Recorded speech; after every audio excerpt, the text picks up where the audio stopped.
రామన్నకు ఎంతో వాత్సల్యంగా చూసుకునే తల్లిదండ్రులు ఉన్నారు. అనుకూలవతి అయిన భార్య ఉంది. ముత్యం లాంటి ముగ్గురు బిడ్డలు ఉన్నారు. అతడు అన్ని విధాల అదృష్టవంతుడని అందరూ అనేవాళ్ళు. కానీ అతని గురించి ఇంట్లో వాళ్ళందరూ చాలా కాలంగా ఒక చిన్న అసంతృప్తి ఒకటి ఉండిపోయింది. రామన్నలో దైవభక్తి ఉన్న ఛాయలు కనిపించడం లేదు. అతడు దేవుడు ఉన్నాడా లేడా అనడు, కానీ గుడికి రమ్మంటే మాత్రం రాడు. ఈ విషయంలో తల్లి తండ్రి చెప్పి విసిగిపోయారు. భార్య కాళ్ళ వేళ్ళ పడి ఊరుకుంది. పిల్లలు ఎంత బ్రతిమిలాడినా ప్రయోజనం లేకపోయింది. ఈ కారణం వల్ల ఎవరైనా పర్వదినాల్లో ఇంటిల్లిపాది గుడికి వెళ్ళినప్పుడు రామన్న ఒక్కడు ఇంటి దగ్గర ఇంటికి కాపలా ఉండిపోయేవాడు. ఒకసారి రామన్న కొడుకు పెద్ద జబ్బు చేసింది. ఎలాంటి మందులు వాడినా ఆ జబ్బు తగ్గలేదు. ఇక అన్ని ఆశలు వదులుకున్న సమయంలో రామన్న భార్య కొడుకు జబ్బు నయమైతే కుటుంబంలో అందరం వచ్చి దేవుడికి అర్చన చేయిస్తామని మొక్కుకుంది. ఆమె ఇలా మొక్కుకుందో లేదో ఆ రాత్రే జబ్బు కాస్త తగ్గుముఖం పట్టింది. కొడుకు పూర్తిగా కోలుకున్నాడు. రామన్న భార్య భర్తకు గుడిలో అర్చన గురించి చెప్పింది. ఎప్పటిలాగే మీరందరూ గుడికి వెళ్ళి రండి, నేను ఇంటికి కాపలా ఉంటాను అన్నాడు రామన్న. అలా అనకండి, దేవుడికి కోపం వస్తుంది. ఇంటిల్లిపాది కలిసి గుడికి వచ్చి అర్చన చేయిస్తామని మొక్కుకున్నాను. విచారం ముఖం పెట్టి రామన్న భార్య అంది. నాకు గుడి వాతావరణం అంటేనే చిరాకు. ఒక్క క్షణం కూడా అక్కడ కాలక్షేపం జరగదు అన్నాడు రామన్న విసుగుపడుతూ. ఎవరెంత చెప్పినా వినకపోయేసరికి రామన్న తండ్రి, కోడలితో లాభం లేదు, మనం వెళ్దాం. అమ్మాయి అలాంటి మొండి ఘటాన్ని తన దగ్గరికి రప్పించుకోవాలని ఆ దేవుడికి తెలియదా? మనం ఎందుకు అనుకోవాలి? మనం ఆ దేవునికే తెలియదని ఎందుకు అనుకోవాలి అన్నాడు కోపంగా. రామన్న ఇంట్లో వదిలి అందరూ గుడికి వెళ్ళారు. కొద్ది క్షణాలకు ఇంటికి సీతాపతి అనే బంధువు వచ్చాడు. ఈ సీతాపతి రామన్నకు దూరపు బంధువు, వరుసకు మేనమామ అవుతాడు. ఆయన ఇంట్లో రామన్న ఒక్కడే ఉండడం చూసి, ఏరా మిగతా వాళ్ళందరూ ఏరి, ఊళ్ళో లేరా ఏం అని అడిగాడు. అందరూ గుడికి వెళ్ళారని చెప్పాడు రామన్న. మరి నువ్వు వెళ్ళలేదేం అని సీతాపతి రామన్నను అడిగాడు. అతడు ఏదో చెప్పబోతుండే లోపే, పోనీలే, అంతకంటే పుణ్యం గిట్టుబాటయ్యే పని నేను చెప్తాను అంటూ కిందపరిచి ఉన్న చాప మీద కూర్చొని సంచిలో నుంచి ఒక పుస్తకం తీసి, ఇది భగవద్గీత, ఇందులో మొత్తం 18 అధ్యాయాలు ఉన్నాయి, మొత్తం శ్లోకాలు కంఠస్థం పెట్టేశాను, అప్పజెప్పమంటావా ఏమిటి అని అడిగాడు. తప్పనిసరి రామన్న పుస్తకం అందుకున్నాడు. పుస్తకం చాలా లావుగా ఉంది. పైగా సీతాపతి ఒక్కొక్క శ్లోకం పాటలా సాగదీసి మరీ చదువుతున్నాడు. ఇలా అయితే ఈ పుస్తకం అప్పజెప్పడానికి 2 రోజులైనా చాలవు. కొద్దిసేపు జరిగాక రామన్న ఊరికే పేజీలు తింపుతూ ఉన్నాడు తప్ప సీతాపతి చదివే శ్లోకాలను వినడం లేదు. ఏరా అబ్బాయి, నువ్వు సరిగ్గా నేను సరిగ్గా అప్పజెప్పడం లేదనుకుంటున్నావా? లేదా నన్ను పరీక్షిద్దామనుకోవాలనుకుంటున్నావా? ఇప్పుడు శ్లోకం తప్పుగా చదివాను, అయినా నువ్వు తప్పు పట్టడం లేదు అంటూ సీతాపతిపై రామన్న మందలించాడు. ఏమిటో కళ్ళు మండుతున్నాయి మామయ్య, సరిగ్గా చూడలేకపోతున్నాను అన్నాడు రామన్న తప్పించుకోవడానికి సాకుగా. అయ్యో, చెప్పావు కాదేం, నాకు కళ్ళమంటకు వైద్యం తెలుసు అంటూ సీతయ్య రామన్నను పెరట్లోకి తీసుకువెళ్ళి రకరకాల మొక్కలు ఆకులు తుంచి అవన్నీ అరచేతిలో వేసుకుని నలిపి, ఒక క్షణం కదలకుండా అలాగే కూర్చో, కళ్ళలో పిండుతా అన్నాడు. ఆ రసంలో ఉన్న ఆకులు కూడా ఆ రసం వల్ల కళ్ళు నై ఎక్కడ పోతాయో అని రామన్నకు భయం వేసింది. వద్దు మామయ్య, ఈ ఉదయాన్నే గ్రామ వైద్యుడు నా కళ్ళల్లో ఏదో రసం పిండాడు, ఇది అది కలిస్తే వికటిస్తుందని నాకు భయం అన్నాడు రామన్న.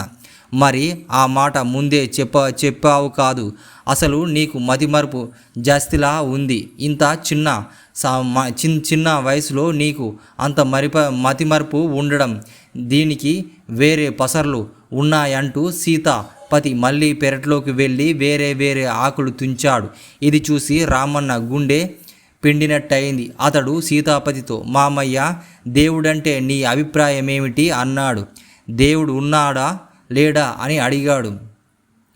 అయితే కొందరు మూర్ఖులు ఆయన గుడిలో మాత్రమే ఉంటారంటారు. నేను మాత్రం ఆయన ఎక్కడ పడితే అక్కడ ఉంటాడని నమ్ముతా అన్నాడు సీతాపతి. అందుకే నేను దేవుణ్ణి ఇక్కడే ప్రార్థిస్తాను, కానీ గుడిలోకి మాత్రం రాను అన్నాడు సీతాపతి. నిజంగా నువ్వు గుడిలోకి అడుగు పెట్టవా మామయ్య అని అడిగాడు రామన్న ఆతృతగా.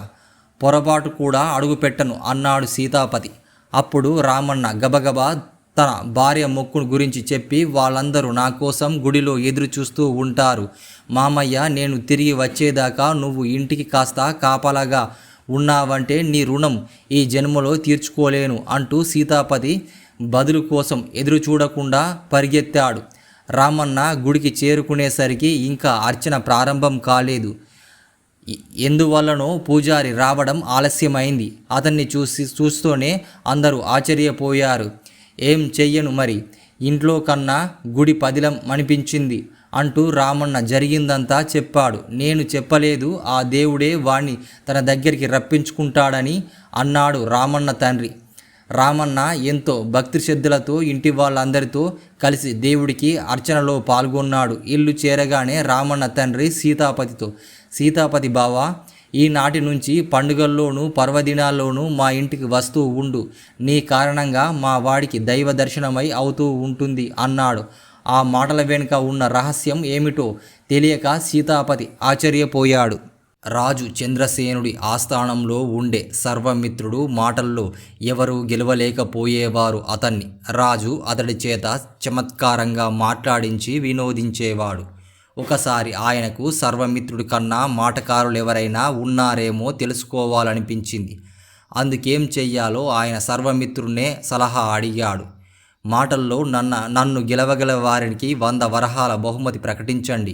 బహుమతికి ఆశపడ్డ వాళ్ళు పోటీకి రాకుండా ఉండరు. ఓడిపోయిన వారికి 1000 వరహాల జరిమానా అనండి. అందరూ అంత డబ్బిచ్చుకోలేరు కాబట్టి అలాంటి వాళ్లకు 10 కొరడా దెబ్బలు శిక్షగా విధించండి అన్నాడు సర్వమిత్రుడు.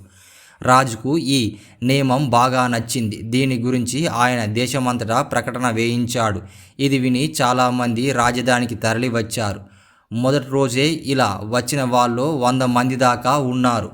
షరతు అంత కఠినంగా ఉన్నప్పటికీ ఇంతమంది తెగించి వచ్చారంటే వాళ్ళలో కొందరైనా మంచి తెలివిగల వాళ్ళు, మాటకారులు అయి ఉండాలి. మిగతా వాళ్ళంతా డబ్బాష కొద్దీ, మొండి ధైర్యం కొద్దీ వచ్చి ఉండాలి.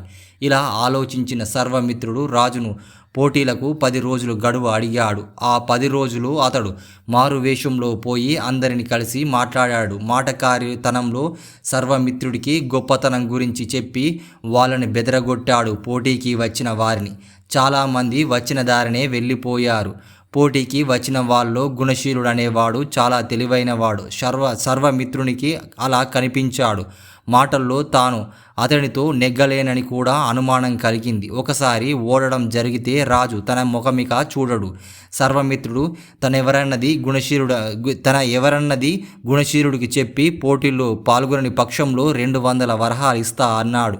గుణశీలుడు పేదవాడు కావడంతో పోటీ కంటే ముందే తనకు డబ్బు వస్తుందని ఇదే నయమనుకుని ఆ డబ్బు తీసుకొని అక్కడి నుంచి వెళ్ళిపోయాడు. మిగతా వారందరినీ సర్వమిత్రుడు పోటీలో అవలీలగా ఓడించాడు. రాజు వద్ద నుంచి పెద్ద బహుమతి తీసుకున్నాడు. కొద్ది నెలలు గడిచాక రాజు మళ్ళీ పోటీలు ఏర్పాటు చేశాడు. ఈసారి పోటీలో గుణశీలుడు వచ్చాడు. సర్వమిత్రుడు 200 వరహాలు ఇస్తానంటే గుణశీలుడు చాలదన్నాడు. ఆఖరికి 500 వరహాలు తీసుకొని అతడు వెళ్ళిపోయాడు. సర్వమిత్రుడు మిగతా వారిని ఓడించి రాజు నుంచి మంచి బహుమతి పుచ్చుకున్నాడు. మూడోసారి పోటీలు ఏర్పాటు జరిగింది. గుణశీలుడు ఉత్సాహంగా బయలుదేరాడు. అతడి తండ్రి 2 సార్లు వెళ్ళి డబ్బు సంపాదించుకొని వచ్చావు. రాజుతో వ్యవహారం ప్రమాదం, జాగ్రత్త నాయనా అన్నాడు. అసలు నేనింతవరకు పోటీలో పాల్గొనలేం లేదు అంటూ గుణశీలుడు తండ్రికి జరిగిందంతా చెప్పాడు.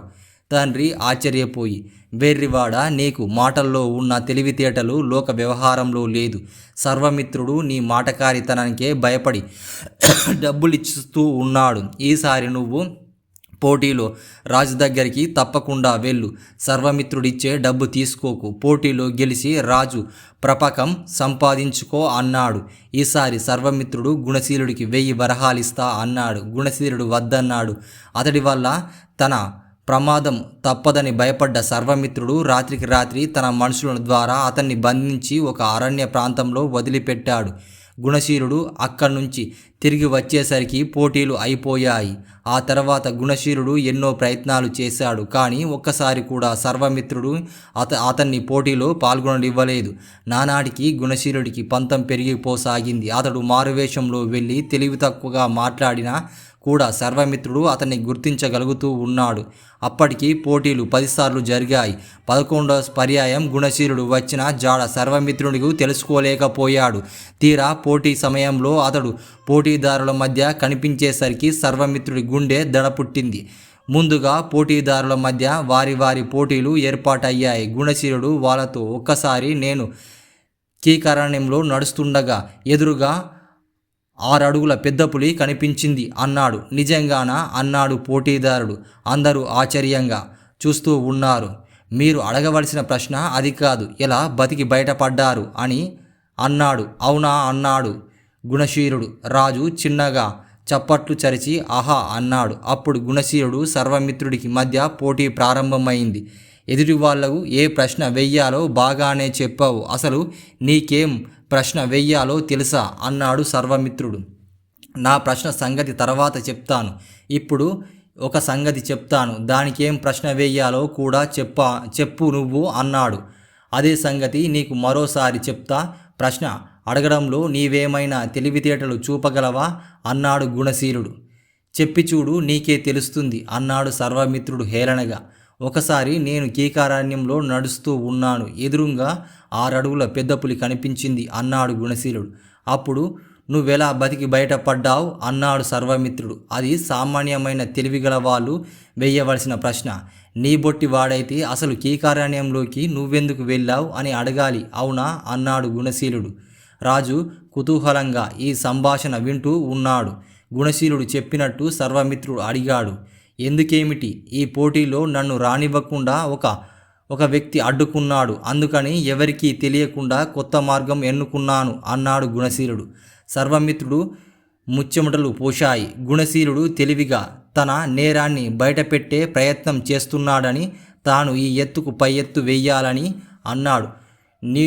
నువ్విలాంటి జవాబిస్తావని నాకు తెలుసు.